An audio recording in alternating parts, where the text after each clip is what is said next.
All right, so in the past couple of weeks and months, there's been a lot of YouTubers quitting.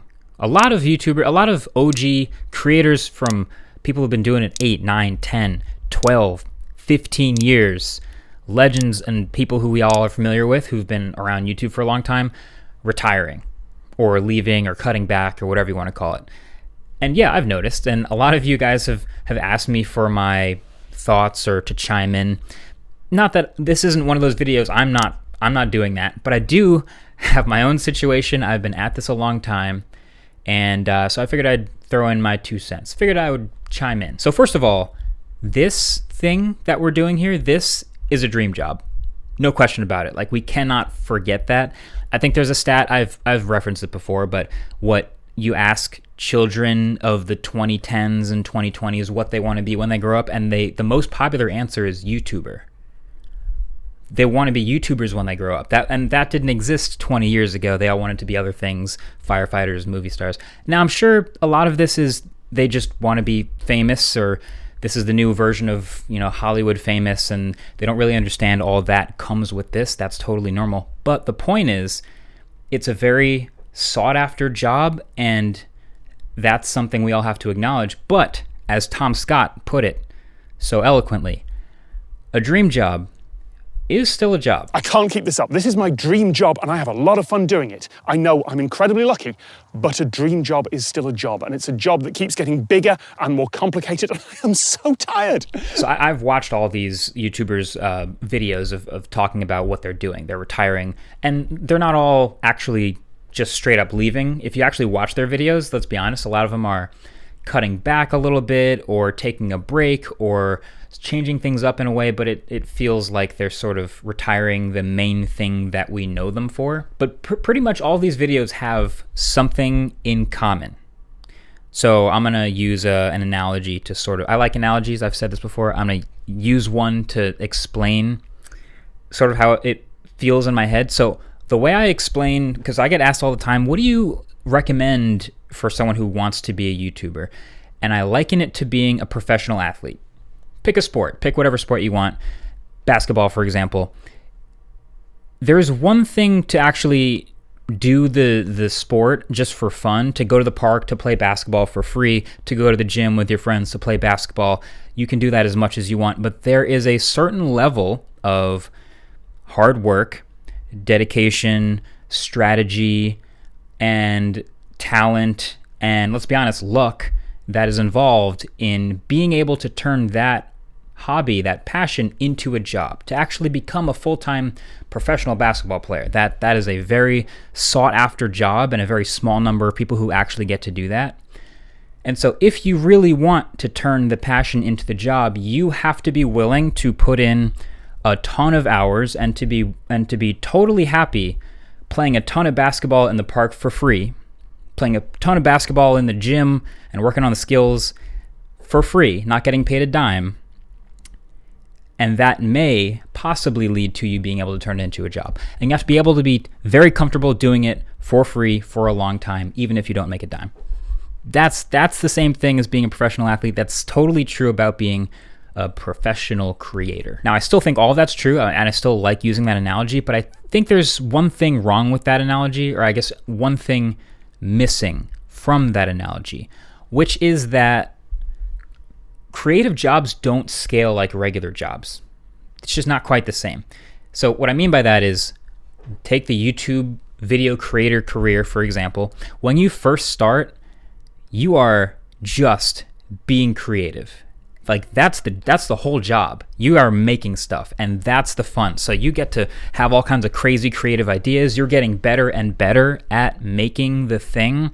You get to have a new idea, be inspired by something over here, try new things, and just coming up with all these fun, different ways to make something. And that is what we fall in love with at the beginning. Now, what might happen is, at a certain point, you get your first opportunity to do some larger new thing. And it's super cool that door has been opened because of all the creative work you're putting in. And so it's very tempting and exciting. And so you need to sort of scale up a little bit to be able to address said new opportunities. And so you do that, and it's awesome, and it's an advancement clearly, but now you're spending time on that scaling up and less time on the being creative thing. So like here's a basic example. You're let's say you're a video creator, you're doing your thing, you're getting creative, you're writing, editing, shooting, doing all the fun creative stuff, and then you're making some AdSense revenue as well. So it's a hobby that's making some money. Great. A brand comes along and they offer this super awesome, unique opportunity to go shoot a video that you would like to make in some crazy, fun, unique location, and they'll fly you out and give you that access to be able to make this awesome thing. Sick. Yeah, that's an advancement, and that's something that's unlocked by the creative things you've been doing. And so you do it, but in that process, you now also have to manage the communications with the brand. That's the inbox stuff. You're doing invoicing, and then now it's the accounting and the taxes that come with that, and the negotiation in between, and the travel. Just a little bit of extra work, and it doesn't seem like a big deal, but that is some more time spent doing something that isn't being creative, when the job is still supposed to be the being creative part. You see what I mean? Does that make sense? There are all types of examples of this all over the creative world. Pick any genre, whether it's working with a brand or doing some new opportunity, something somewhere that comes from you being creative. Another very common example is, and I have creator friends all the time that ask, I'd like to hire a team to help with some of this stuff. And that also feels like a natural progression. You're doing so much of this work that you should have some help. You should have a team to help you do that. And you do get the help, but now a lot more of your time is actually spent managing those people and that team, which is taking away from the actual being creative part. So the point is, creative jobs don't scale quite like regular jobs. And this is the thing that I see in a lot of other channels and creators and a lot of the videos I'm watching, which is the more you scale up to address these awesome new opportunities and level up, the less of your job is the original thing that we fell in love with, which is being creative. So how do you avoid that? I don't know. I don't have the answers. I don't think anybody has the answers. That's also part of the fun of this job, as it is relatively new and it didn't exist that long ago. So there is no playbook to step 1, step 2, step 3. Here's how to become a professional video creator in said genre on YouTube. You can try to find playbooks like that, but they won't always work. There is no answer yet. Now, I've been very lucky I enjoy a lot of the other parts of the process as well. And I started, again, with the fun of making videos and learning to use a camera and use a lens and use lighting and microphones and all kinds of fun things like that. But also the rest of the parts of the process are intriguing to me as well. So it's fun. I got lucky in that way. But I guess the only real advice that actually makes sense, and I'm not good at giving advice to these OGs, but I guess it's more like advice to my former self or another version of me, but it's just to be very, very deliberate about keeping the original goal and the creativity part at the core of everything that you're doing. Because it gets really easy to get distracted, and kind of like that 4th grader who filled out the survey who said, I want to be a YouTuber. It's easy to get distracted by the thought of the scale and the money and the fame and the fun that seems like it comes with this with no effort. But if you do fall into the trap of chasing algorithmic changes or chasing the views or the waves of things that happen on YouTube, it is definitely it's like a carrot on a string. It's never ending. Like, we've all seen the Mr. Beastification of lots of YouTube channels. No offense, Jimmy. I love you, Jimmy. But there are a lot of other channels that look at what Jimmy's doing as a end goal for themselves. And so they figure, okay, if I do what Jimmy's doing, if I follow his blueprint, I will be the Mr. Beast of insert genre here. And actually, they're right. They will be. But they don't realize all the other things that come with that. It's like a treadmill. That's another analogy for you. And the skill of being a video creator in this world where if you want it to be a job, you have to keep going and keep moving forward and keep making things and sharing things. The skill is finding what speed on the treadmill actually works for you. Is it a slow walk? Is it a light jog? Is it a video every this often? Is it scattered videos? Is it one video every month, every 6 months?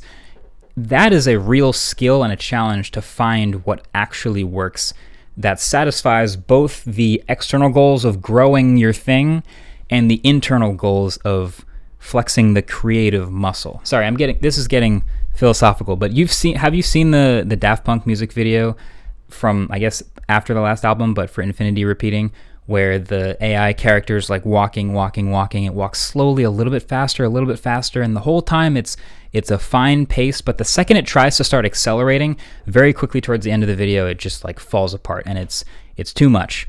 That's what burnout looks like. So in my world, if you've watched tech YouTube videos, for example, which I guess if you're here, you have, that looks like you cannot make every tech video.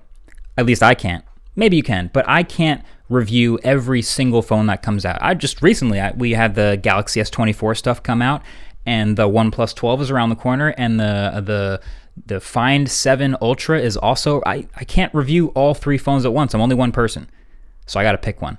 I can't dive in and try to satisfy the algorithm every single time. I just can't. So even me today, I am trying to pick the right speed on the treadmill that works for everything that I and my team want to do. And it's challenging. And I'm not saying that the people who are retiring or cutting back haven't done that, but I do think we're all sort of realizing you can't run on the treadmill forever. As viewers, I'm watching Tom Scott and Matt Pat. I'm like, yep, I get it. They're getting off the treadmill. But I'll leave you with one more analogy. And that is for those who are still in the camp of, I would like to go all in on this. I would like to get help and scale up and have a team. So the last analogy I'll leave you with, and I've told this on other people's channels, but I don't think I've ever actually said it on this channel, is the octopus analogy. Sorry, my computer over here just went to sleep with my mic cable plugged in. The octopus analogy. Being a creator on YouTube, if that's what we want to talk about, is just like being an octopus. Meaning, you get creative and you start making videos and you have all this fun with the platform, you are doing several different full-time jobs all at once. You are a full-time writer. You are also a full-time cinematographer. You're behind the camera. You're a lot of times in front of the camera. You're a lot of times a full-time editor. You're also managing the inbox. You're also doing the invoicing, working with brands. There's taxes, the financial accounting, and also just the PR relationships and management and all that content strategy. That's a bunch of different hats. That's like an octopus with 8 arms doing 8 different things all at once. So my only advice is, when getting help, and this makes perfect fundamental sense, but sometimes you have to hear it out loud. You want to get someone who's better at the thing that you're not good at than you, but also you want to find things that you specifically want to cut off. So if you're not good at graphic design and you want the thumbnails to be great, maybe that's a perfect arm to cut off and hand to someone else, and then they can do that task 500 times better than you ever could. I certainly learned that. I recommend that.